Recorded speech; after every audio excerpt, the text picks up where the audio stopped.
നമസ്കാരം. ഞാൻ സുകുമാരി. ഇന്ന് ആസ്ട്രോ സർവീസ് ഓൺലൈൻ ഗ്രൂപ്പിന് വേണ്ടിയിട്ട് ഇന്നത്തെ വിഷയം ചൊവ്വ ദോഷത്തെ പറ്റിയാണ്. ഈ ചൊവ്വ ദോഷം അനേകം വിവാഹ കാര്യങ്ങളിൽ തടസ്സം സൃഷ്ടിക്കുന്ന, ജനങ്ങളിൽ അജ്ഞത വളർത്തുന്ന ഒരു യോഗമായിട്ടും വിവാഹം മുടക്കി നിൽക്കുന്ന ഒരു സാഹചര്യം ഈ ചൊവ്വാദോഷം വരുത്തി തീർക്കുന്ന. ചൊവ്വാദോഷം എന്താണെന്നുള്ളതാണ്. അതായത് ധമന വ്യയേച പാതാളേ ജാമിത്രേച അഷ്ടമേ കുജ സ്ത്രീണാം ഭർതൃവിനാശായ പുംസാം ഭാര്യ വിനച്ഛുതി എന്നാണ്. അതായത് ഈ പറഞ്ഞ പ്രമാണ പ്രകാരം സ്ത്രീ പുരുഷ ജാതകങ്ങളിൽ 2, 4, 7, 8, 12 ലഗ്നം എന്നീ ഭാവങ്ങളിൽ കുജൻ നിന്നാൽ അതിനെ ചൊവ്വാദോഷം എന്ന് പറഞ്ഞു വരുന്നു. എന്നാൽ ഇത് വക്രം, ഉച്ചം, സ്വക്ഷേത്രം എന്നീ സ്ഥാനങ്ങൾ നിൽക്കുന്ന കുജൻ ദോഷകാരിയെ അല്ല എന്നാണ് ആചാര്യ മതം. ഇനി നവമേ ശുഭേ സംയുക്തേ സ്വഭാവസ്ഥ അഷ്ടമേവ പതിപുത്രയുധ നാരി മോദതേ നാത്ര സംശയം എന്നും പ്രമാണമുണ്ട്. അതായത് സ്ത്രീ ജാതകത്തിൽ 7-ലോ 8-ലോ കുജനോ മറ്റ് പാപഗ്രഹങ്ങളോ ഉണ്ടായിരുന്നാൽ തന്നെയും 9-ാം ഭാവത്തിൽ ബലവാനായ ശുഭഗ്രഹം ഉണ്ടായിരുന്നാൽ ആ സ്ത്രീക്ക് വൈധവ്യം സംഭവിക്കുന്നതല്ലെന്നും അവർക്ക് ഭർതൃസുഖവും പുത്രസുഖവും ഉണ്ടാകുമെന്നും ആചാര്യന്മാർ പറയുന്നു. ഈ ചൊവ്വാദോഷത്തിന് മറ്റ് പരിഹാരം, അതായത് ഈ ശുഭഗ്രഹങ്ങളുടെ വർഗത്തിൽ നിൽക്കുമ്പോഴും സൗമ്യഗ്രഹങ്ങളുടെ ദൃഷ്ടിയോ യോഗമോ വരുമ്പോഴും കുജൻ പാപത്വം കുറയുന്നു.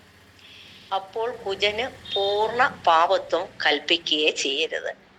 ഇനി 4-ാം ഭാവമായ കുജരാശിയിൽ കുജൻ നിന്നു കഴിഞ്ഞാലും വലിയ ദോഷപ്രദനല്ല. കാരണം കുജൻ സ്വക്ഷേത്ര ബലവാനായി നിൽക്കുന്നത് കൊണ്ടാണ്. ഇനി മകരം കർക്കിടകങ്ങളിലെ കുജൻ മകരമോ കർക്കിടകമോ 7-ാം ഭാവമായാൽ കുജദോഷം പറയാൻ പാടില്ല. കർക്കിടക ലഗ്നത്തിന് കുജൻ കേന്ദ്ര ത്രികോണാധിപനാണ്. ആ കുജൻ ജാതകന് രാജയോഗത്തെ കൊടുക്കുന്നു. കർക്കിടകത്തിലാകട്ടെ കുജന് നീചഭംഗം വരുന്നു എങ്കിൽ ഗുണപ്രദനുമാകണം. അപ്പോൾ അവിടെ കുജദോഷം പറയാനും പാടില്ലാത്തതാകുന്നു. ഒരു ജാതകത്തിൽ കുജൻ യോഗപ്രദനായി വരികയാണെങ്കിൽ അനിഷ്ട സ്ഥാനത്താണെങ്കിൽ കൂടി പാപതയ്ക്ക് കുറവോ ഹാനിയോ സംഭവിക്കുന്നു. ഇനി ഗുരു മംഗള യോഗം ചെയ്യുന്ന കുജനും രുചക യോഗത്തിൽ നിൽക്കുന്ന കുജനും ശശി മംഗള യോഗം ചെയ്ത് നിൽക്കുന്ന കുജനും ശുഭൻ തന്നെയാണ്. 12-ാം ഇടത്ത് സ്വക്ഷേത്രത്തിൽ വിമലാ യോഗകാരകനാണെങ്കിൽ കുജൻ അതിശുഭൻ തന്നെയാണ്. 12-ാം ഭാവാധിപനായ കുജൻ 8-ൽ നിന്ന് സരളായോഗം ചെയ്താലും പാപത കുറയ്ക്കുന്നുണ്ട്. കന്നി ലഗ്നത്തിന് 4-ൽ ധനുവിൽ കുജനും 3-ൽ വ്യാഴവും അങ്ങനെ പരിവർത്തന യോഗത്തിൽ നിന്നാലും കുജദോഷം കുറവുണ്ടാകുന്നുണ്ട്. ഭാവമധ്യത്തിൽ നിൽക്കുന്ന കുജൻ ചെയ്യുന്ന അത്ര ദോഷം ഭാവ ആദ്യത്തിലോ ഭാവ അന്ത്യത്തിലോ ചെയ്യുകയില്ല. നവാംശസ്ഥിതി, ദ്വാദശാംശസ്ഥിതി മുതലായവ കണക്കിലെടുത്ത് കുജദോഷത്തിന്റെ താരതമ്യം നടത്തിക്കൊള്ളുകയും വേണം.